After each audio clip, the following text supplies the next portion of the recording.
23 నుంచి 1 వరకు మార్చి చదువుతాం. Page number 153. నేను మీకు అప్పగించిన దాన్ని ప్రభువులో పొందుతుంది. ప్రభువైన యేసు తన రాత్రి రొట్టెనెత్తుకొని కృతజ్ఞతలు చెల్లించి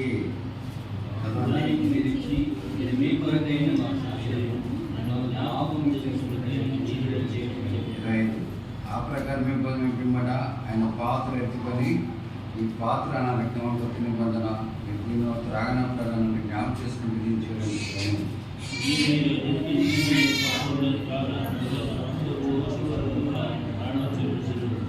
కాబట్టి ఎవడ ఏకంగా ప్రభు యొక్క రక్తం తిన్నో లేక ఆయన పాత్రను త్రాగను వాళ్ళ ప్రభు యొక్క శరీరం గురించి రక్తం గురించి చెప్పలేను.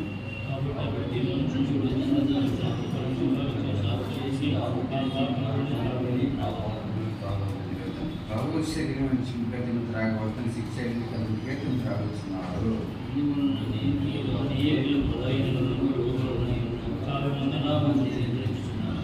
అయితే మనం విమర్శించుకున్నది పొందక 2వ భాగం కీర్తన గ్రంథం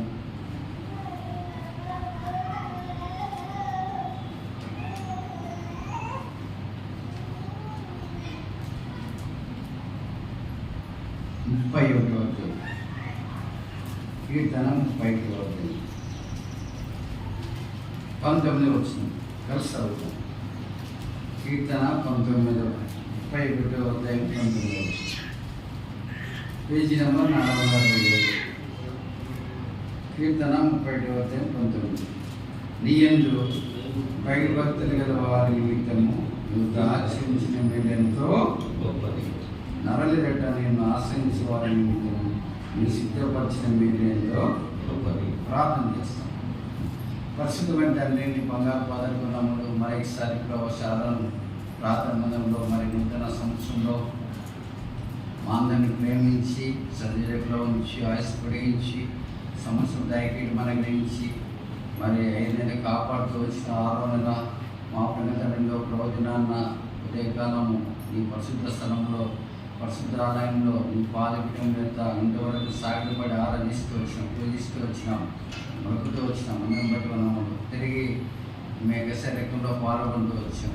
ఆఖరికి ప్రభావ మీరు మాతో ఏదైతే మాట్లాడాలనుకున్నావో పరలోకం నుండి మీరు మాట్లాడవలసిందిగా ప్రార్థిస్తున్నాం. మాకు వారం అందరికి కావాల్సిన శరీరమైన సంబంధమైన ఆత్మీయమైన భౌతికమైన బలాన్ని శక్తి మరి మీ యొక్క వాక్యం ద్వారా నీ వాక్యము ప్రభా మమ్మల్ని బ్రతికిస్తారు. కాబట్టి మమ్మల్ని ఏ రీతికి బ్రతికించేదిగా ఉండాలో ఏ రీతి లోకంలో జీవించాలో మీ వాక్యం ద్వారా మమ్మల్ని దర్శించి ఆత్మీయ వర్షంతో తట్టుకోవలసిందిగా ప్రార్థిస్తున్నాము. మీ దాస్తాలను బట్టి నమ్మలు వారు ఉద్యోగంలో సాయపడుతూ వచ్చిన కొనములు సిస్టర్స్ని బట్టి ఉన్నాము, యవనస్ని బట్టి ఉన్నాము, పిల్లల్ని బట్టి స్మరిస్తూ వస్తున్నాము. రానున్న దినాల యొక్క ప్రభా మీ శరీరం ఉన్న సంఘాన్ని విస్తరింపజేయండి, ఆశ్రయించండి, మా ప్రగతి దీవించి ఆశ్రయించుకుంటామనుకుంటుంది.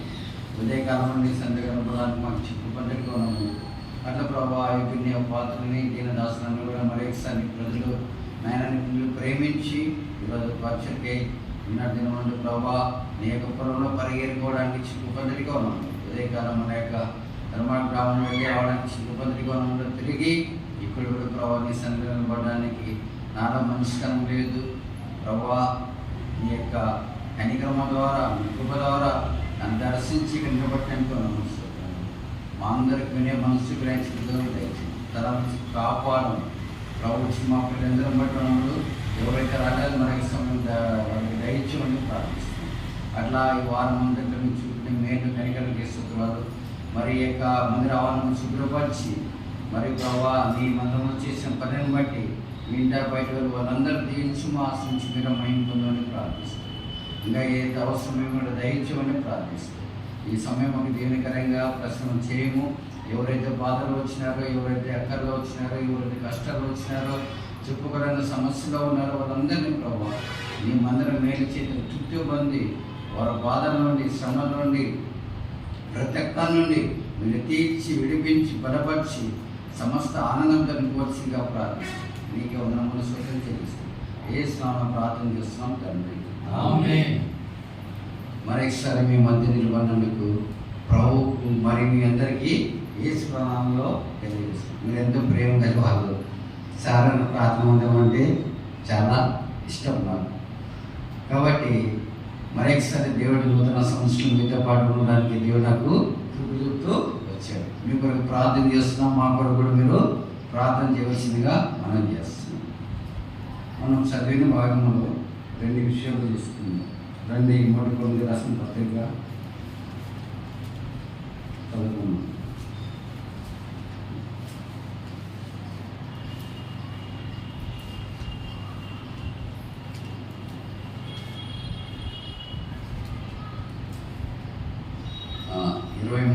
రాయబడింది, నేనే మీకు అప్పగించిన దాన్ని ప్రభువు వలన. కాబట్టి మన మధ్యలో ఉన్న శరీరము రక్తము ఎవరి వల్ల వచ్చింది చెప్పండి? ప్రభు అని గ్రహిస్తూ వచ్చాడు. ప్రభు పౌలు అంటాడు, నేను ప్రభు వలన, మనసు నుంచి కాదు, ఇక్కడి నుంచి వచ్చింది ప్రభు వలన. కాబట్టి ప్రభువే మనకు అనుగ్రహిస్తూ వచ్చినాడు. అందుకే యోహాను సువార్తలో రాయబడిన మాట ఏంటంటే, యోహాను సువార్త 6వ అధ్యాయం.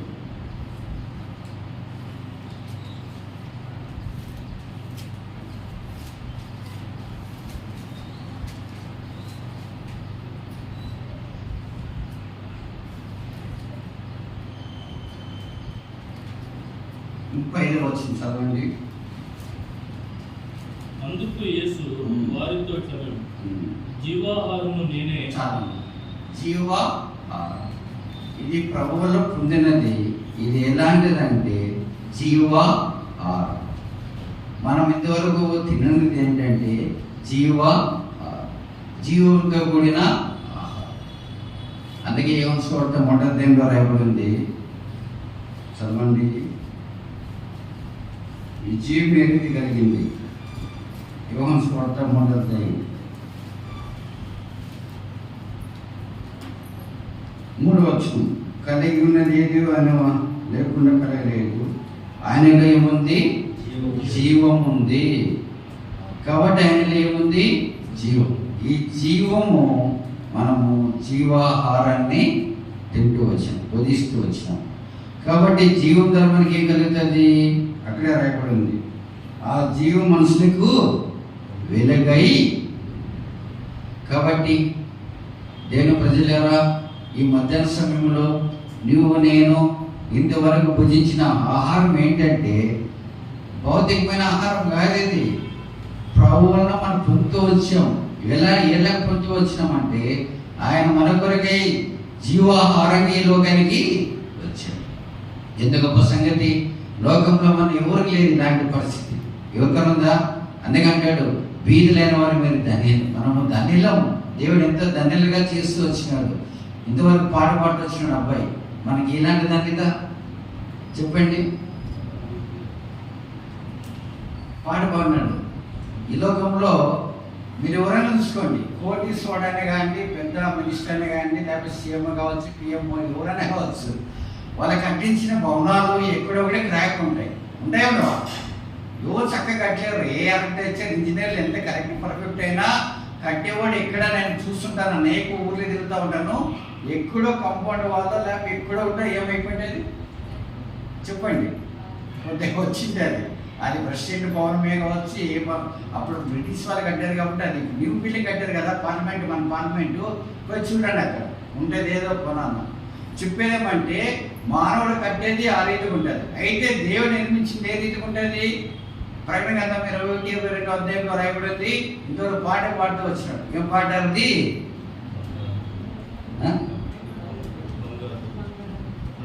ఏం పాట పాడింది? జానే కదా.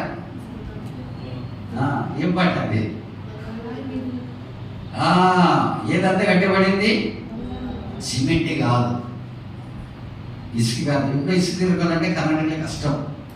ఇసుక బదులు ఏం వాడతారు? డస్ట్ వాడతారు.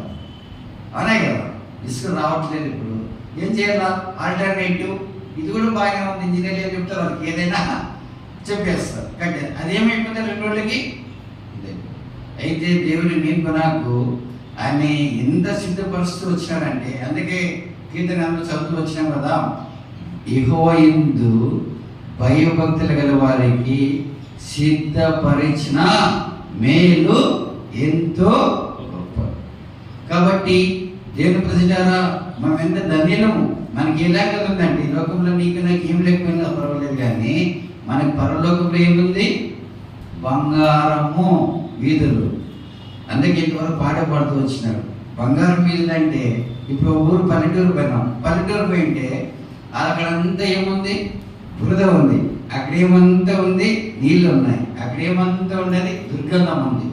ఇలాంటి వీధులు కాదు, ఇలాంటి రోడ్డు కాదు, ఇలాంటి నీళ్ళు కాదు. అక్కడేముంటుంది? బంగారం. కాబట్టి దేవుడు నీకు నాకు ఆ బంగారం ఇవ్వడానికే ఉదయకాలం మొత్తం మనం చూస్తూ వచ్చినాం. ఆయన ఎలాంటి వాడు అంటే ధవల వర్ణుడు. ఆయన ఎలాంటి వాడు?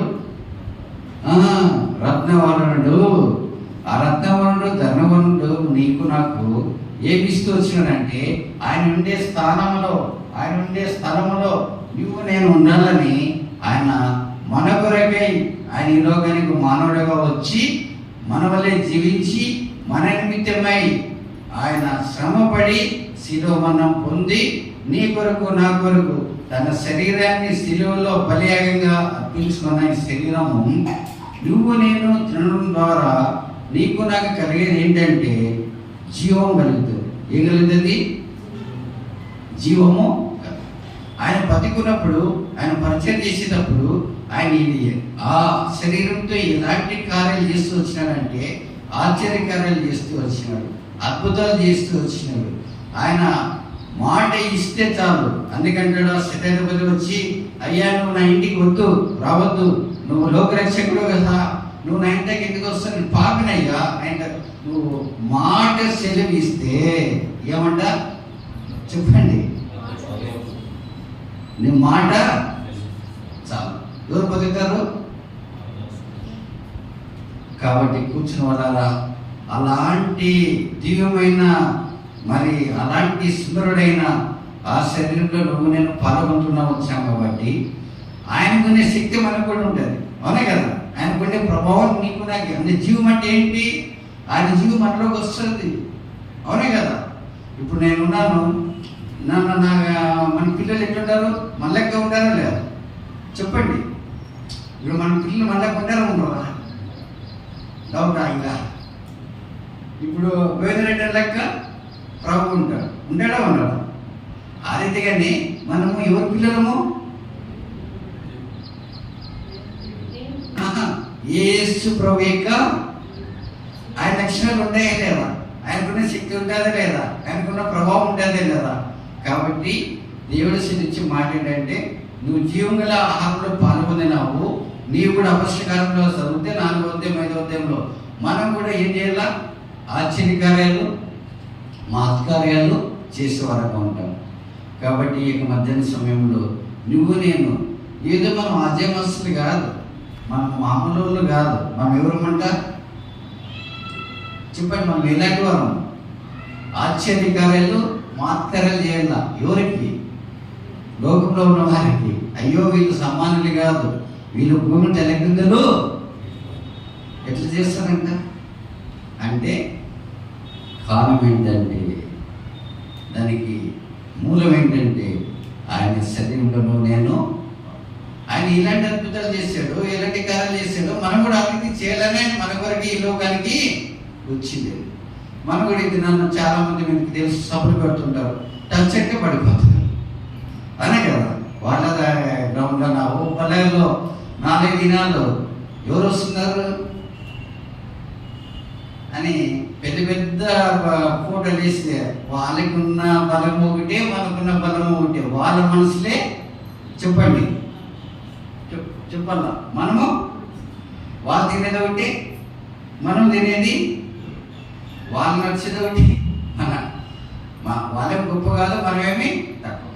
దేవుడు అందరినీ సమానంగా, ఆయన పక్షపాతము, ఆయన మానవుడే కాదు, ఆయన ఎవరు? దేవుడు. అందరికి ఒకే వరం ఇస్తారు. కారణం ఏంటంటే మనం దాన్ని ఏం చేయట్లేదు, ఇంప్లిమెంట్ చేయట్లేదు. దాన్ని ఏం చేయట్లేదు చెప్పండి, అనుసరించడం లేదు. దేవునికి నాకు శక్తి ఇచ్చినాడు. ఇప్పుడు ఉదయకాలం ఒక విషయం చెప్తానండి.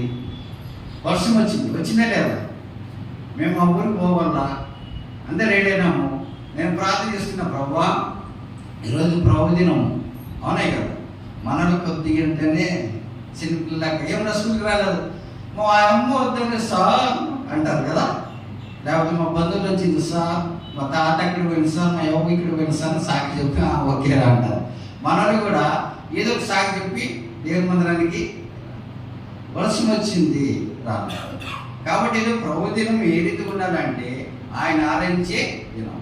ప్రార్థన చేస్తూ వచ్చాం, ప్రభువా ఈరోజు దయతో నువ్వు లోక రక్షకుడు, సృష్టి అంతా నీదే కదా, కరగను కాక కలిగి, వర్షం ఆగగాక వర్షం ఆ ప్రభువా ఈరోజు మాత్రమే, తర్వాత రాత్రి రావచ్చు వస్తుంది. ప్రార్థన చేస్తూ వచ్చిపోయినాం, వర్షం వచ్చిందే చెప్పండి, ఎందుకు చెప్పాలా? జీవం గల శరీరాన్ని మనం ఏం చేస్తున్నాము? ఆ రోజు యేసు ప్రభు యొక్క సముద్రంలో ఆ దూరంలో కూర్చున్నప్పుడు ఏం చేస్తూ వచ్చినాడు? గాలి తుఫానం లేచింది. శిష్యులు ఏమన్నారు? అయ్యో ప్రభు మేము చనిపోవచ్చిందా? ఆయన గాలి తుఫాన్కే భయపడతారు మీరు, అవన్నీ గద్దించలేరా మీరు? అనే కదా, మీకు లోపల లేదా, అంత విశ్వాసం లేదా? కాబట్టి నీకు నాకు శాసించమని, అందుకే యాకోబు పత్రికలో 5వ అధ్యాయంలో రాయబడింది, ఏలియా మనవంటి వర్షం పడకుండా కూడా ఉన్నట్టు ప్రార్థిస్తే వర్షం పడలేదు. మరి వర్షం కావాలంటే మరి ఆయన మనం ఉంటాడు కదా, ఆయన చేసింది మనం చేయలేమా? చేయగలం. కారణం ఏంటంటే ఎప్పుడైతే మనకు విశ్వాసం ఉంటుందో, నిరీక్షణ ఉంటుందో, నమ్ముతామో మనం కూడా అలాంటి కార్యాలు చేస్తాం. కాబట్టి ఈ యొక్క సమయంలో నువ్వు నేను ప్రభువును పొందినది జీవం గల శరీరం ద్వారా నువ్వు నేను ఈ లోకంలో మహత్కారాలు అద్భుతకారాలు చేసేవరంగా దేవుడు నిన్ను నన్ను ఈ లోకంలో ఉంచాడు. మామూలుగా ఉండాలని కాదు, మనం అనేకసార్లు అనుకున్నాం ఏదో వచ్చిపోతాం అనుకుంటాం. దేవుడు నిన్ను నన్ను ఈ లోకంలో ఎందుకు ఉంచినాడంటే ఆయన కొరకు మన గొప్ప కార్యాలు, ఆశ్చర్యకారాలు, బలమైన కార్యాలు చేయాలి. నిన్ను నన్ను బండాన్ని ఎందుకు ఉంచినాడంటే నీ ద్వారా అనేకుల వెలుగులోకి, జీవంలోకి రావాలని ఆశ. ఈ యొక్క మధ్యాహ్న సమయంలో నువ్వు నేను ఈ యొక్క శరీరంలో పాల్గొన్నామంటే మన ద్వారా అనేకులు ఎక్కడికి రావాలా? అందుకే ఇసే గ్రంథం 60వ అధ్యాయం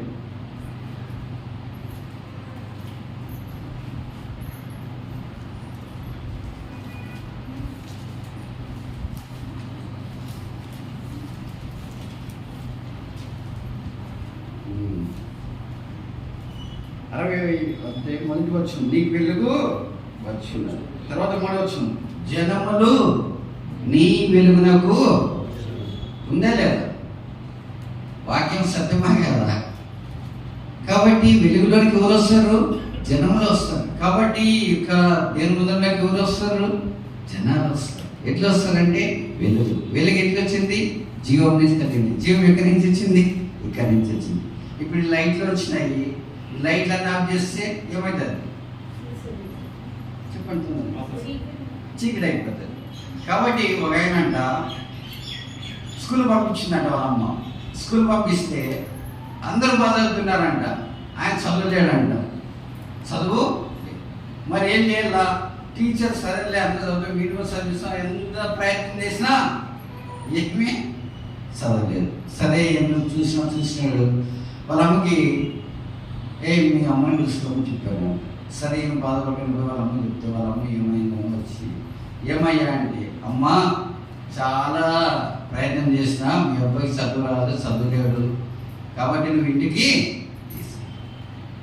అవునా ఏం చేయాలా? ఆ తల్లి బాధతో కుమారు చేసుకుని ఇంటికి వెళ్ళిందంట.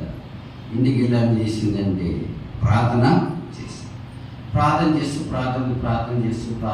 అంటే దేవుడు కూడా ఎంత గొప్ప దేవుడు, మన దేవుడు కదా, ఎంత ఆశ్చర్యకారాలు చేస్తాడు కదా. ఆ తల్లి ప్రార్థన చేస్తూ ఉంటే ఈయనకి వచ్చిందంటే ఒక మాట, నువ్వు బైబిల్ చదువు అన్నాడంట. చదివే రాదు, బైబిల్ ఎట్లా వస్తుంది అనే కదా. సరే చూస్తే యోహాను సువార్త 3వ అధ్యాయం వచ్చిందంట. ఏది? యోహాను సువార్త 6 వాక్యములను, ఆ వాక్యమే దేవుడు, దేవుడే వెలుగు. ఏది వెలుగు అంటాడే? చీకట్లో ఉన్నామే అని ఆయనకి ప్రార్థన చేస్తుంటే దేవుడు ఒక తలాంపు ఇచ్చినాడంట. నువ్వు ఒక బిల్డింగ్ తీసుకోమన్నాడంట. బిల్డింగ్ తీసుకున్నాడంట. ఆయన ఎక్స్పెరిమెంట్ తయారు చేస్తూ వచ్చినాడు. ఎక్స్పెరిమెంట్ చేసి సక్సెస్ అన్నాడు. ఏం చేసినాడు ఆయన? ఆ చీకటిలోనే వెలిగించి. ఆయన పేరే థామస్ ఆల్వా. ఈరోజు కరెంటు, ఫ్యాన్లు ఎక్కడ పోయినా, ఓ కర్ణాటక కేవీలో పనిచేస్తాను నేను. కేవీ ఎక్కడి నుంచి వచ్చింది? ఎవరి నుంచి వచ్చింది చెప్పండి. నేను కూడా అక్కడ పోయిన ప్రాంతంలో ఓ కేవీ ఎలక్ట్రిక్. ఈరోజు మొత్తము ట్రైన్లు కానీ ఏమైనా కానీ ఎలక్ట్రికల్ లేకుండా ఏమీ ఉన్నటికి ఎవరబ్బా అంటే ఒక దేవుని బిడ్డ. ఆ దేవుని బిడ్డ ఎలాంటి వాడు? ఇంటెలిజెంటా కాదు. ఎవరు? చదువులేని వ్యక్తి. దేవుడు బైబిల్ చదవడం ద్వారా, జ్ఞానం ఇచ్చడం ద్వారా అలాంటి ముద్దుని దేవుడు ఏం చేస్తున్నాడంటే ఉపయోగకరంగా అనేక చీకటిలో అనేక మందిని వెలిగించడానికి ఈ వ్యక్తిని, అదే చదువు వచ్చింటే అరటిగా అయితేవాడా చెప్పండి. కాబట్టి కూర్చుని వాళ్ళరా, మన దేవుడు నిన్ను నన్ను ఆ రీతికి వెలిగించాలన్న ఆశ. మధ్యాహ్న సమయంలో దేవుడు నిన్ను నన్ను ఈ బల్లారి పట్టణంలో, దేవుడు శారణ యొక్క ప్రార్థన మందిరంలో నువ్వు నేను ఆయన కొరకు వెలగల్లా. ఏ వెలుగు చెప్పండి, తొందరగా చెప్పాలా సిస్టర్స్, చెప్పాలా మీరు కూడా? ఒక వెలుగు ఎట్లా వెలగల్లా? మేమేమైనా వెళ్తామన్నా అని ఒక ఉదాహరణ చెప్తారు. ఒక క్రీడాకారులు ఉంది కాబట్టి మనకి పాస్టర్ కూతురు, ఆ పాస్టర్ కూతురు బాగా క్రికెట్ ఆడాడు. క్రికెట్ ఆడి ఏం చేసింది? ఎంత ఆడినా అంపైర్ రావట్లేదు. ఏం చేయాలా? డిస్ట్రిక్ట్ లెవెల్లో పోయింది, స్టేట్ లెవెల్లో పోయింది. ఇప్పుడు ఏ లెవెల్ పోవాలా? నేషనల్ లెవెల్లో పోవాలా? నేషనల్ తిరిగి మన ఇండియా టీంలోకి రావాలా? ఇండియా టీంలోకి రావాలంటే ఏం చేయాలా? రాజకీయాలు ఎక్కువ ఉండాలి, క్యాస్ట్ ఉండాలి. ఇవన్నీ లేవు. క్రైస్తవులు ఎవరు పైకి రాణిస్తారా? రాని కదా. ఒక పాస్టర్ కూతురు మరి ఆ రీతిగా పైకి రావాలంటే ఆమె చేసింది ఒక పని, అది ప్రార్థన. ఏం చేసింది? ప్రార్థన ఎంత గొప్పదంటే, ప్రార్థన ఎంత శక్తి కలదంటే, ప్రార్థన ఏ రీతికి చేస్తాడంటే కథ మొత్తము. కాబట్టి అది ఊరికే కాదు పాట రాసినది మీ ఊరైనా. ఆయన ఏమైనా ఎవరైనా దించుతారు, నీ కొరకు ఎవరైనా దించుతారు. ఒక యవనస్తుల కోసం మా ఆంధ్రప్రదేశ్ ముఖ్యమంత్రిని దించినాడు దేవుడు, రామారావుని. అవునే కదా. ఒక అమ్మాయి 10వ తరగతిలో ఫెయిల్ అయింటే, అన్ని ఫెయిల్ అయింటే 5 మార్కులు తక్కువ వచ్చింటే ఆమె కోసము రామారావుని గడ్డ దించినాడు. ఎవరు? దేవుడు. ప్రార్థన కానీ శక్తి ఉంది. ఒక అమ్మాయి కోసం, క్రికెటర్ కోసము ఏడ్చి ప్రార్థన చేస్తే అమ్మాయి కోసము దేవుడు ఏం చేశాడు? ఇండియానే తలకిందలు ఆ అమ్మాయి లేకపోయింటే కప్పు వచ్చేది అందరూ తెలుస్తుంది, అందరికి. అవునా కదా? ఏ సిస్టర్స్? జమీమా మన లాంటి జమీమానే మా లాంటి పాస్టర్ కడుపులో పుట్టింది. జమీమా ఏం చేసింది? వెలిగింది. ఎట్లా వెలుగు వచ్చింది? జీవం వచ్చింది. మన దేవుడు ఎలాంటి దేవుడు? జీవం గల దేవుడు. మనం చేయవలసింది ఏంటి? యాక్టివ్ ఉండాలి. మన దేవుడు ఎలాంటి దేవుడు అంటే ఆయన మనలాంటి డల్గా ఉండడు. మనలాంటి ఎట్లా ఉండడు చెప్పండి? డల్గా ఉంటాడా? ఆయన పగలంతా పనిచేసి రాత్రంతా ఏం చేసేవాడంట? మరి ఆయనకి ఎక్కడన్నా రెస్ట్ ఉండే? రెస్ట్ లేదు. నేను బలానికి వస్తే రెస్ట్ ఎక్కడ ఉంటుంది? వచ్చి రాత్రి రెస్ట్ చెప్పేదేమంటే యేసు రెస్ట్ లేను మనుషుడు రబ్బా అంటే యేసు ప్రభువే. ఆయన ఇంతగా కష్టపడ్డాడు, మనం కష్టపడాలి కదా. అవునే కదా? ఎవరి కోసం? మనం ఇంటి కోసం కాదు. పవన్ అంటాడు పిల్లలు పట్టిలో, బ్రతుకుడు నా మట్టకైతే చావైతే అన్నాడే కదా. ఎవరి కోసం బ్రతకాలి మనము? చెప్పండి, మన కోసం కాదు. అందుకే యోహాను సువార్త 6 అంటాడు, మీరు చదవండి. మనం ఈ దినాల్లో మనం చేసేదంతా క్రైస్తవులు చేసే పొరపాట్లు ఏంటంటే ఇదే 6వ అధ్యాయం 27వ వచనం చదవండి.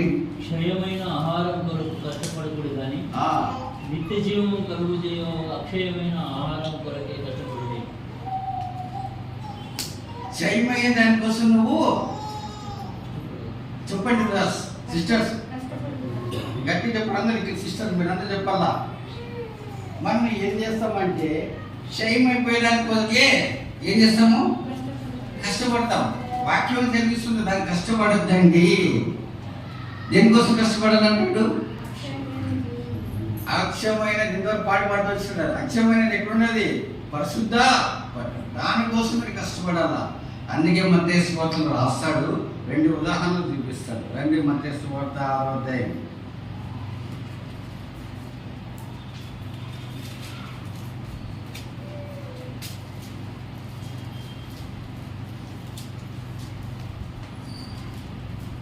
మత్తయి సువార్త 6వ అధ్యాయం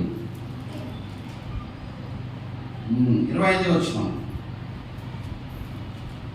అందువల్ల నేను మీతో చెప్పినది ఏమనగా, ఏమి తిందామో ఏమి త్రాగుదామని మీ ప్రాణం గుర్చేయనని, ఏమి ధరించుకుందామని మీ దేహం గుర్చేయమని చింతపడి, ఆహారం అంటే ప్రాణమును, వస్త్రం అంటే దేహమును ఉపయోగవా. ఆకాశ పక్షులు చూడవి, అవి విత్తవు పోయవు, గుట్లలో కూర్చుకునవు, అయినను మీ పరలోకపు తండ్రి వాటిని పోషిస్తున్నాడు. మీరు వాటికంటే ఇక్కడ మరి ఏమి తిందామో దేవుని తెలుసు. మనం ఇదే చింతిస్తాము అని. ఏం తినాలో చెప్పండి. ఇక్కడ చూడండి, వాక్యం చెప్తే చూడండి, బైబిల్ చూడొద్దండి. ఏమి తిందాము అనేది 99% మనం అదే, ఇంక్లూడింగ్ నేను కూడా చెప్పేది కూడా. మన యొక్క బుద్ధి నేచర్ ఏంటంటే ఏమి చేయాలా, ఏం తినాలనే మనం మొట్టమొదటిగా ఆలోచిస్తాం. అవునే కదా? సిస్టర్స్ పొద్దున లేచిన వెంటనే ఏం చేయాలని ఆలోచిస్తాం. అవునే కదా? కాబట్టి దేవుడు చెప్పే మాట ఏంటంటే ఏమి తిందామని మీరు చింతింప. ఎందుకు అంటే మీ పరలోకపు తండ్రి అంతకన్నా మీకు ఆయన తెలుసు మీరు ఏం తినాలన్నది. అందుకే ఒక యెహోవా సెలవు లేనిది మనం ఆహారం పుచ్చుకోవడం కూడా మన వల్ల. కాబట్టి మధ్యాహ్న సమయంలో అనేకసార్లు మనం క్షయమైపోయిన దానికోసమే చింతపడతాం. ఈ క్షయమైన వాటి కోసమే మనం తాపత్రపడతాం. వీటి కోసం ఎంతో మనము చింతిస్తాం. కాబట్టి ఇక్కడ రాయబడిన మాట ఏంటంటే, ఒక ఉదాహరణ చెప్తూ, బైబిల్లో ఉదాహరణ చాలా చెప్తా వచ్చాడు. ఇక్కడ ఆహారం కోసం ఏం చేస్తాడైనా పక్షులను వాడుకున్నాడు. ఆ పక్షులు చూడి, ఆ విత్తువు వాటిని పోషిస్తున్నా మీరు వాళ్ళకంటే. కాబట్టి ప్రియ సోదరి, దేవుడు పోషిస్తాడు. ఆయనకు అసాధ్యమైనది లేనే. ఒక ఆయన అంటే ఇక్కడ కర్ణాటక ప్రాంతంలోనే ఆయన ఇటువైపు ఆసన్న ఇక్కడ ఇటువైపు ఉన్నాడు. ఆయన ఒక సేవకుడు. ఆయన ప్రార్థన చేస్తూనే ఉన్నాడు. అని చెప్పిన మాట ఏంటంటే, నెలకి 35,000 ఎక్కడి నుంచి వస్తాయో, ఎక్కడి నుంచి బ్యాంక్ పోయి, బ్యాంక్ పోడంట. సిస్టరే కదా, హోమ్ మినిస్టరే కదా, అంటే ఏటీఎం కార్డు ఉండేది. ఆ పోయి అంత పోయి అక్కడ చెకింగ్ చేపిస్తే ఎవరు ఎట్లా వస్తుందో. మరి కారణం ఏంటంటే మోకాలు ఆయన అక్కడ తెలుసు. కాబట్టి కూర్చుని వాళ్ళారా, మన దేవుడు అనేకసార్లు మనం అనుకుంటాం ఏమి ఇప్పుడు ఏం జరుగుతుందో ఏం తెలియదు. అయితే ఏం తినాలో ఏం చేయాలో అనేకసార్లు దేని గురించి ఏం చేయాలంట? చింత ప్రతిదానికి ప్రార్థన చేయాలి. మా విషయంలో కూడా నేను కూడా ఇప్పుడే కాదు, ఆరాధన అనంతపురికి వచ్చినప్పుడు కొద్దిగా పరిస్థితులు బాగలేనప్పుడు ఆ రోజు సిస్టర్ ఏం చేసిందని కొద్దిగా బియ్యం అంటే బియ్యం చేసింది, పచ్చడి నలిపింది. నలిపి నాకు పెట్టి ఉపవాసం ఉందని అనుకున్నది. నేను పనికి పోతే టైం అయిపోయింది. ఫోన్ లేదు, అప్పుడు నాకు ఫోన్ లేదు. అప్పుడు ఏం చేయాలా? సడన్గా అప్పుడు నాకు తెలిసిన వాళ్ళు రెస్టారెంట్కి తీసుకుపోయి తిన్న తర్వాత ఎక్స్ట్రా ఆర్డర్ ఇచ్చినారు.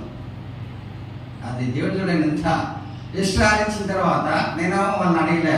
వాళ్ళు ఏమన్నారు, రాజశేఖర్ నువ్వు తీసుకోపోవాలి, వద్దు అన్నా. తీసుకోపోవాలి బిర్యానీ ప్యాకెట్. నేను తిని తర్వాత బిర్యానీ ప్యాకెట్ ఇంటికి చేస్తే సిస్టర్ కూడా తెలియలేదు. చూడండి, మనం దేవుడు ఎంత గొప్ప దేవుడు కదా. అప్పుడు అనిపించింది, ఆ పచ్చడి నేను తిని అన్నం తింటే సిస్టర్ ఉండేది కాదు. దేవుని తలంపు ఏ రీతిగా ఉండదంటే బిర్యానీ మా ఇద్దరికి కాబట్టి కూర్చుని ఉండాలి. దేవుడి బిర్యానీతో ఆయనకు అసాధ్యమైనది ఏది. కాబట్టి మన జీవితంలో క్షయమైన దానికోసం మనము ఏం చేయకూడదు, కష్టపడకూడదు. మనము అక్షయమైన దాని కొరకు మనము కష్టపడాలా. అది పరలోక రాజ్యం. దేవుని కొరకు నువ్వు కష్టపడితే ఆయన నీకు అడగమునిపే ఆయన ఇచ్చే దేవుడుగా ఉంటాడు. ఆఖరి దిన చెప్పాడు కదా బ్రదరు, ఆఖరి దిన మీ అందరూ తెలుసు. ఈరోజు గ్యాస్ లేదంటే, ఈరోజు మొత్తం పెట్రోల్ లేదంటే ఇవన్నీ వస్తాయి. ఎందుకంటే మన మోడీని చూసి ఎవడు ఏడు ఇస్తాడా బ్రదర్? ఇది పెద్ద ఫేస్ వాల్యూ ఉంది ఏమన్నా. అయినా దేవుడి కృప గడుపుతూ ఉన్నాడు. అట్లా బండికి ఇప్పుడు ఆయన ఒక మాట చెప్తూ వచ్చాడు. ఏం మాట చెప్తూ వచ్చినాడు? బంగారం కొనవద్దండి, పనులు చేయొద్దండి, అవి చేయొద్దండి, ఇది చేయొద్దండి అంటే ఏమని అర్థం చెప్పండి? ఇంట్లో పరిస్థితి బాగాలేకపోతే మనం మొగలు ఏం చేస్తాము? సిస్టర్కి చెప్తాము, చూసుకొని వాడుకో అంటాం కదా. అంటామా? చెప్పండి అన్న. అది దేశ ఆర్థిక పరిస్థితి బాగాలేదు, అది పరిస్థితి. అలాంటప్పుడు అవన్నీ చెప్తే ప్రజలు రేగిపోతారని పైన ఆయన ఏం చేస్తున్నాడు, అవుట్లైన్ చెప్తున్నాడు. ఏమని? బంగారం కొనొద్దండి, ఫ్లైట్లు ఎక్కొద్దండి, ఫంక్షన్లు చేయొద్దండి, అవి చేయొద్దండి, ఇవి చేయొద్దండి చెప్తున్నాడా లేదా? హైదరాబాద్కి వచ్చి. కాబట్టి బైబిల్లో యేసు ప్రభువు రాకడ సమయంలో ఏదైతే జరగాలని అన్న చెప్తూ వచ్చినాడో జరుగుతూ ఉన్నాయి. ఏమని? కరువులు వస్తాయి, ఆహారం కొరత రావచ్చు, గ్యాస్ కొరత రావచ్చు, అనేకమైనవి వస్తాయి. కాబట్టి ఇవన్నీ రాకడికి సూచనలు. కాబట్టి మనం అనుకుంటాం, అయ్యో ఇంకా ఉందిలే, ఇంకా ఉంది. దినములు చెడ్డ దినాల్లో, ఈ చెడ్డ దినాల్లో ఉన్నప్పుడు మనం ఏం చేయాలంటే దీనికోసం కాదు మనం కష్టపడేది. ఆ యొక్క ఇంతకుముందు పాడుతూ అది మనకి మెయిన్. ఇది అంత తాత్కాలికమే. ఇది కొన్ని రోజులు అందులో ఉండి అందులో ఇప్పుడు నేను చనిపోయినా అనుకోండి, చనిపోతే ఇది కూడా వస్తుందన్న, ఇది కూడా నా పెట్టరు, నా గుంతలో వేస్తారా ఇదేమన్నా, ఇది కూడా. కాబట్టి చెప్పేది ఏంటంటే మన జీవితంలో అనేకసార్లు మనం ఏం చేస్తామంటే క్షయమైపోయినది, ఈ లోకంలో మరి నశించిపోయేది, మాయపోయే దానికోసం ఎంతో మనం తాపత్రయపడతాం. కాబట్టి క్రీడాప్రసరి మనము ఆహారం గురించి చింతపడదు. రెండోది ఏమి చెప్తూ వచ్చినాడు, చదవండి. మత్తయి సువార్త 6వ అధ్యాయం. వస్త్రం గురించి మీరు చింతపొకడి, అడవి పూలను ఎలాగ ఎదుగుచున్నావో ఆలోచించుడి, అవి కష్టపడబడకు. అయినను తన సమస్త వైభవంతో కూడిన సొలొమోను సైతం వీటిలో ఒక్కదాని వల్ల అలంకరింపబడలేదు. నేడు నుండి రేపు పొయ్యిలో వేయబడు అడవి గట్టిని దేవుడి దాకా అలంకరింపబడను. అల్ప విశ్వాసులారా, మరి నిశ్చయంగా వస్త్రంలో ధరింపజేయుదును. చూడండి, అనేకసార్లు మనం అనుకుంటాం కదా వస్త్రం ఎట్లా అని. మానవుడికి రెండే కావాల్సింది. ఏది కావాలా? అన్నం కావాలా, వస్త్రాలు. చాలాసార్లు మనం ఏం తాపత్రం పెట్టామంటే వస్త్రాలు కావాలి, వస్త్రాలు బాగున్నారా అంటారు. కాబట్టి వారికన్నా బాగుండాలనుకుంటాం. అయితే మనం ఏం చేస్తామంటే మానవుడు ఉన్నప్పుడు డబ్బు ఉంటే కొంటాం, డబ్బు లేని వాళ్ళు ఏం చేస్తారు? ఇన్స్టాల్మెంట్కు తీసుకుంటారు. ముఖ్యంగా మరి వైరల్ పద్ధతిలో కూడా తీసుకునే వాళ్ళు కూడా ఉంటారు. తర్వాత వాళ్ళు ఏమంటారు? మళ్ళీ ఇంటికి వచ్చి తిరుగుతారు. ఫస్ట్ టైం తీసుకోమంటారు, మళ్ళీ ఇంటికి వచ్చి తిరుగుతారు. నష్టపోతాం. ఇక్కడ దేవుడు ఇచ్చే మాట ఏంటంటే నువ్వు వస్త్రాల గురించి చింతించవద్దు. దానికి ఎవరు చెప్పాడంటే గడ్డి పువ్వు చూడు, వాడిని ఎట్లా అలంకరించినాను కదా. పూలు చూస్తే ఎంత బాగుంటాయా లేదా? బయట పూలు మనం చెట్లు పెడతాం, మన ఇంట్లో పూలు ఎంత చక్కగా సప్పా ఇంటికన్నా ఎంత అలంకరించినాడు కదా దేవుడు. అంతకన్నా నేను మిమ్మల్ని ఏం చేస్తాను? అలంకరిస్తాను. ఎవరు సూట్ ఇయ్యాలో వాళ్ళకి సూట్ ఇస్తాడు, ఎవరికి డ్రెస్ ఇయ్యాలో వాళ్ళకి డ్రెస్ ఇస్తాడు, ఎవరికి ఇవ్వాలో అది ఇస్తాడు. అనేకసార్లు మనం ఏం చేస్తామంటే బాధపడతాం. మన దేవుడు ఎంత కృపగల దేవుడు అంటే నీ అక్కర నీడు మన అవసరం ఏంటంటే దేవుడికి అన్నీ తెలుసు. ఒక ఆయన చెప్పాడు నాకు, బట్టల షాప్ పోయినా కూడా ఆ బట్టలు తీసుకునేటప్పుడు కూడా ఆయన అడుగుతాడంట, ఏ శక్తి తీసుకోవాలో నువ్వే నాకు చెప్పు. మనం అనేకసారి మనం ఏదంటే కొనేస్తాం కదా, నేను కూడా కొన్నాను. బట్ ఆయన నేర్చుకునేది ఏమంటే, ప్రభా ఇది నీకు కొనడం నీ ఇష్టమా కాదా, అది దేవుని చిత్తం. కాబట్టి సోదరి మనం అనేకసార్లు మానవుడిగా మనం చేసే రెండు పొరపాట్లు ఏంటంటే, ఆహారం అక్షయమైన ఆహారం కొరకు, ఈ యొక్క వస్త్రముల కొరకు అనేకసార్లు మనం ఏం చేస్తామో చింతిస్తాం. అందుకే ఆయన చెప్తూ వచ్చినాడు, గడ్డి పూజుడు వాటిని అలంకరించిన దేవుడు ఏం చేస్తారంట, నా వైట్ షర్ట్ కొద్దిగా మా కాలర్ దగ్గర పోయినా సిస్టర్ అనేది నువ్వు పోయి తెచ్చుకో అనేకసార్లు అనండి డబ్బులు, నాకు దేవుడేమో బాగా ఒకసారి పోయినా పోతే పోయిన సిద్ధిపేట పోయినా ప్రత్యేక గుడికి పోతే బట్టలు వేసుకున్న తర్వాత అంత మంచిగా ఉంటారు, ప్రభావం 100 మంది ఉంటారని నేను వాక్యం ఎట్లా చెప్పాలని ఫస్ట్ ప్రార్థన చేసుకున్నప్పుడు బాధపడ్డా. ప్రభావం మరి ఎట్లా వేసుకోవాలి, పిచ్చోడా నాకేమున్నాయా, నాకున్నాయా, వాళ్ళగా చూసేది నేను చూస్తాను, నన్ను చూసుకుని వాక్యం చెప్పు, వాళ్ళు చూసి వాక్యము చెప్పు. నేను త్రోసి వేస్తే కదా నీకు బాధపడేది, నేను వద్దంటేనే కదా బాధపడేది. సరే కిందకి పోయి చెప్తున్నా, సరే మీటింగ్స్ అయిపోయినాయి.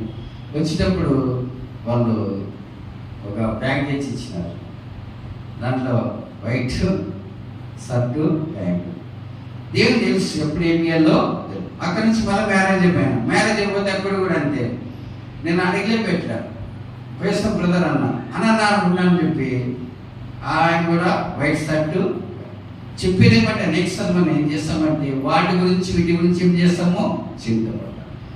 అందుకే ఇక్కడ రాయడం మాట ఏంటంటే, మీ వస్త్రం గురించి మీరు చింతించవద్దు, అడవి పూలను ఏ రీతిగా అలంకరిస్తాను మీకు కూడా. మీకు సూట్ అంటే సూట్ ఇస్తాను, పట్టి సీలు కావాలంటే పట్టి సీలు ఇస్తాను, ఏ కావాలంటే ఆయనకు అసాధ్యమైనది ఏది లేదు. మనం ఏం చేయాలి, కింద చదవండి 33, 34 తొందరగా. కాబట్టి మీరు ఆయన రాజ్యమును నీతిని మొదట వెతుకుడి, అప్పుడు అవన్నీ మీకు అనుగ్రహింపబడును. మొదట మనం ఏం చేయాలా, ఆయన రాజ్యాన్ని మనం ఏం చేయాలంట, ఆయన్ని పీడా ప్రశ్న ఇంక అయిపోయింది, దగ్గరకు వచ్చినాం, దేవుడు అక్కడ దగ్గరకు వచ్చింది. మనం చేసేది ఏమంట, క్షయమైన దానికోసం, ఈ లోకంలో ఉండే వాళ్ళ కోసం మనం వెతకూడదు. అక్షయం అనేది ఆయన యొక్క రాజ్యం కొరకు నువ్వు నేను వెతికితే, ఆయన రాజ్యాన్ని ఆయన నీతిని వెతికితే అవన్నీ మనకి ఇస్తారు. రేపటి గురించి చింతపడకూడి, రేపు దాని దినము దాని గురించి దాన్ని మీకు. కాబట్టి ఫ్రీడా ప్రశ్న ఆఖరి దినాల్లో అంత్య దినాల్లో ప్రభు కొరకు నువ్వు ప్రయాసపడితే, సమయంలో అసమయంలో నువ్వు ప్రయాసపడితే మన జోనతన్ పాట కొనట్ల రాజ్యంలో ఉంటాం. లేకపోతే చెప్పండి, లేకపోతే ఎక్కడ ఉంటాం? ఇంతవరకు పాట పెడితే వచ్చేది ఏ పాట అంటే ఇప్పుడు సంపదన్నారా కదా. నరకం అంటే అగ్ని, అది ఆరదు పురుగు. కాబట్టి దేవుడు చెప్పే నా విషయము మన విషయము, నాకు ప్రశ్న వేస్తాడు, మనకి ప్రశ్న వేస్తాడు. నీకు అది కావాలా, మన ఏంటి ఉంచబడిన 2 మార్గాలు 2 ఉన్నాయి. ఒకటి పరలోకం, ఒకటి నీకు పరలోకం కావాలంటే ఆయన రాజ్యాన్ని నీతిని వెతుకుతావు. నువ్వు నరకం కావాలంటే ఎట్లుంటావు, చల్లదనంగా ఉంటావు, నాకేమవుతుంది అనుకుంటావు. కాబట్టి ఇప్పుడే దేవుడితో మాట్లాడుతూ ఉన్నాడు, నువ్వేం కావాలని నిర్ణయించుకోలేదు, నీ యొక్క జీవితం పైన నీ పైన ఆధారపడి ఉంటుంది. అది మొదటి. రెండవది తొందర 10 నిమిషాలు ముగిస్తా. కీర్తన గ్రంథము 31వ అధ్యాయంలోకి రాయబడిన మాట ఏంటంటే, చదువు తొందరగా.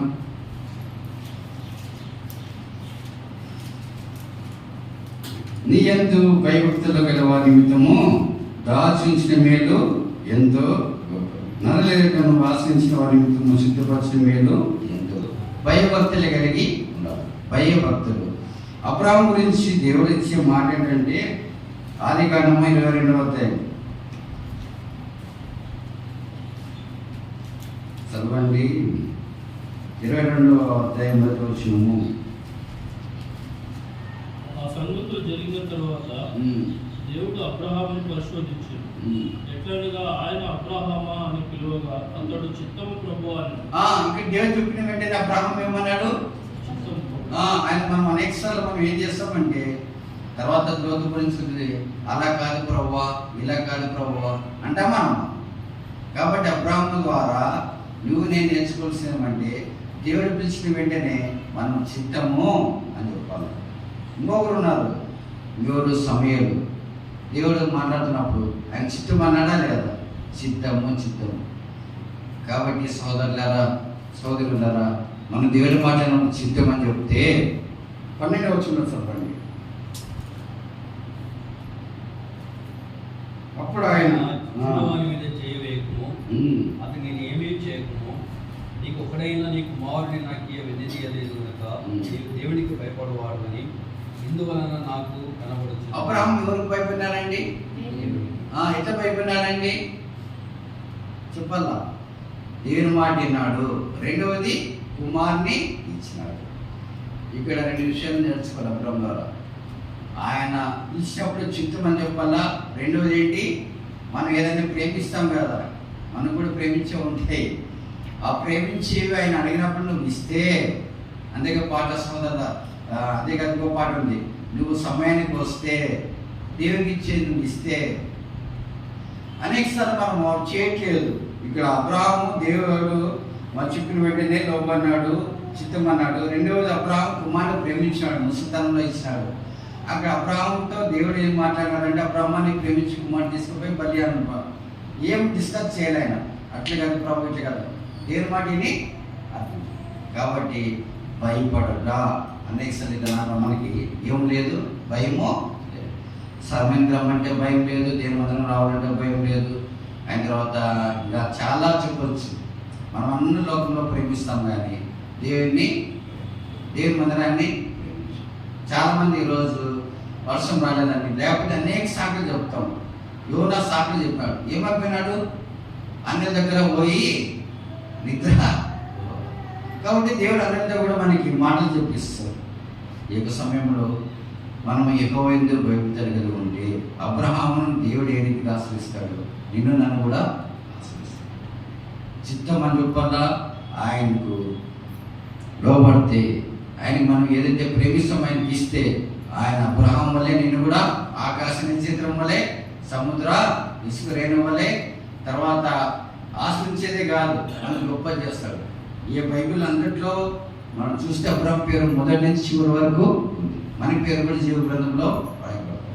అంత మాత్రం కాదు, మనం ఎవరైనా కానీ ప్రార్థన చేస్తే మొట్టమొదటి పేరు ఎవరు వస్తుంది? ఓ అబ్రహాము.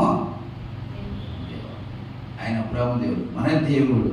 నువ్వు నేను అబ్రహాం వల్ల చిత్తము భయపడితే మన పట్ల దేవుడు కూడా గొప్ప కార్యాలు, ఆశ్చర్యకార్యాలు చేస్తాడు.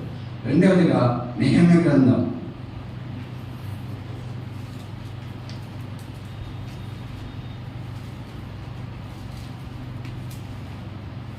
7వ అధ్యాయం 2వ వచనం. నా సహోదరుడైన అనానికిని కోటకు అధిపతి అయిన అనన్యాకును యెరూషలేము పైన అధికారం ఇచ్చితిని. అనన్య నమ్మకమైన మనుషుడు, అందరికంటే ఎక్కువగా దేవుని ఎదుట భయభక్తులు గలవాడు. అనన్య ఒక వ్యక్తి ఉన్నాడు. ఆయన ఎలాంటి వాడంటే అందరికంటే, చూడండి, భయభక్తులుగా ఉంటే ముఖ్యమంటిగా దేవుడు అబ్రహామును ఆశ్రయించినాడు. జ్ఞాపకం పెట్టుకోండి.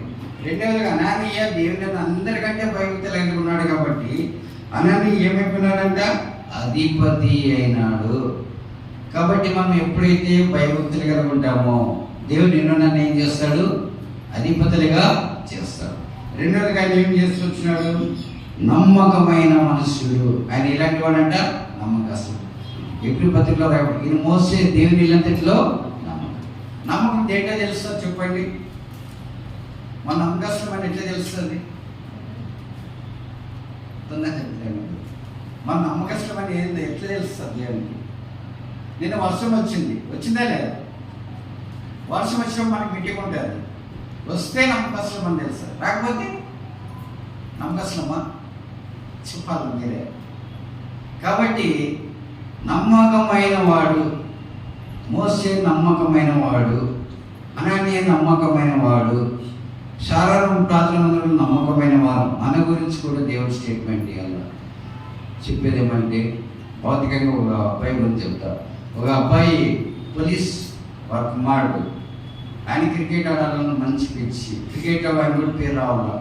ఆయన అక్కడ ఉన్నప్పుడు ఆ యొక్క కోచ్ ప్రాక్టీస్ చేసేపోతారు కదా, వాళ్ళ కోచ్ ఉంటాడు. సరే అందరూ పోతున్నారు ఢిల్లీలో పోతా ఉంటే ఇట్లా వర్షాలు వచ్చినాయి. ఏది వర్షాలు వచ్చినాయి, వర్షాకాలం. వర్షం వస్తే మా పిల్లలు పంపిస్తామా? మీరేమో నేను పంపిను వానికి. ఇప్పుడు ఇక్కడున్నా కూడా మాకు టెన్షన్ ఉంటుంది, వర్షం లేకపోతారు. సరే వర్షం వచ్చిందని స్టేడియంలో ఎవరు లేరంట. 23 మంది ఆ టీంలో ఉన్నారు. 23 మంది ఆ టీంలో ఉన్న వాళ్ళన 22 మంది ఇంట్లో ఉండిపోయినారు. ఒక్కడొక్కడే వచ్చిపోయినారు. ఏమిటన్నా చెప్పండి తొందరగా. వర్షం వచ్చినా లెక్క చెక్కకుండా పోయినారు. వర్షంలోనే ఆ గ్రౌండ్లో స్టేడియంలోనే బ్యాట్ పట్టుకొని ఏం చేస్తాడు మనోడు. ఈయన కోచ్ వచ్చి చూస్తే, అరే ఈరోజు ఎవరు రానటువంటి చూస్తే ఒక పక్క పరిశ్రమ ప్రభులాగా ఉంటాడు. అక్కడ పెట్టుకొని బ్యాట్ ఆడుకుంటే, అరే వీడేమబ్బా ఈ వర్షంలోనే ఆడుతున్నారు అని పిలిచాడంట. పిలిచి చెప్పాడంట, నీవు రాబోయే దినాల్లో ఒక టాప్లోకి వస్తావు, ఇండియా టీం రావాలంట. చూడండి, దేవుడు ఎంత గొప్ప దేవుడు. ఆ వర్షంలోనే అబ్బాయి వచ్చి ప్రాక్టీస్ చేశాడు కాబట్టి అబ్బాయి ఏమైపోయినాడు చెప్పండి. అబ్బాయి పేరు తెలుసు కదా మీకు? ఏం పేరు ఆయన పేరు? శ్యామ్.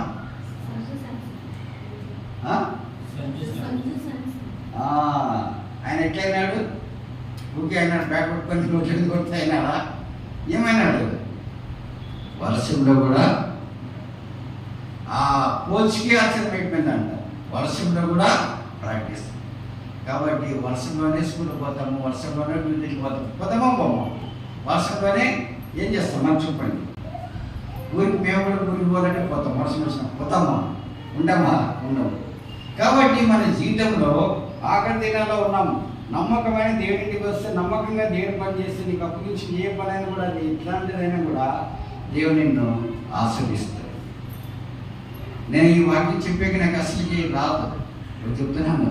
నమ్మకంగా దేవుని పని 4 సంవత్సరాలు చేసినాను. ఎన్ని సంవత్సరాలు చెప్పండి? ఏం పని? ఊడ్చడము, చేపలేయడం. వర్షం వచ్చినా గొడుగు పట్టుకొని పోయేవాడిని. ఎందుకంటే పడకపోవడానికి రాదు కదా. నమ్మకంగా చేసిన బట్టి దేవుడు ఈరోజు ఈ వాక్యం చెప్పడానికి ఏం చేసినాడు? ఏర్పాటు చేసి. నాకు కీబోర్డ్ ప్లే చేయాలని నా ఆశ. నేను ఒకటి అనుకుంటే ఆయన ఒకటి చేసి నాకు ఇన్సెట్ చేసుకొని కీబోర్డ్ అన్న కదా ఇప్పుడు కొడతా ఉంటాడు. అట్లనే కీబోర్డ్ ప్లే చేయాలని చాలా ఆశ ఉండేది. అయితే దేవుడు అని అనుకోలేదు. కానీ దేవుడి చిత్తం ఏంటంటే, ఆయన అనేక చోట్లకి అనేక మందిని బలపరచడానికి, అనేక మంది ఎంతో దినాల్లో ఎక్కడ చూసినాం యవనస్తులు, మధ్య వయసు గల వారు, వృద్ధాప్యంలో చాలా పరిస్థితులు బాగాలేవు, చాలా బాధలు ఉన్న, చాలా అలాంటి వారిని బలపరచడానికి, అలాంటి వారిని ఉత్తేజపరచడానికి, అలాంటి వారిని మళ్ళీ యాక్టివ్ చేయడానికి, అలాంటి వారిని బలపరిచి దేవుడి కొరకే రాజ్యం పరిస్థితిపరచడానికి నీచుని దౌర్భాగ్యంతునికి రూపబడిన వ్యక్తిని చెప్పే మాట ఏంటంటే, ప్రియుడా ప్రియస్తులే, మీ శరణ ప్రార్థనలో కూడా దేవుడు మిమ్మల్ని కూడా గొప్పగా వాడుకోవాలని ఆశ, దేవుని యొక్క కోరిక. మీరు కూడా ఆయన కొరకు రాబోయే దినాల్లో థామస్ ఆల్వా ఎడిసన్ లెక్క, తర్వాత జిమ్మి మామలే, ఇంకొక ఆయన పేరు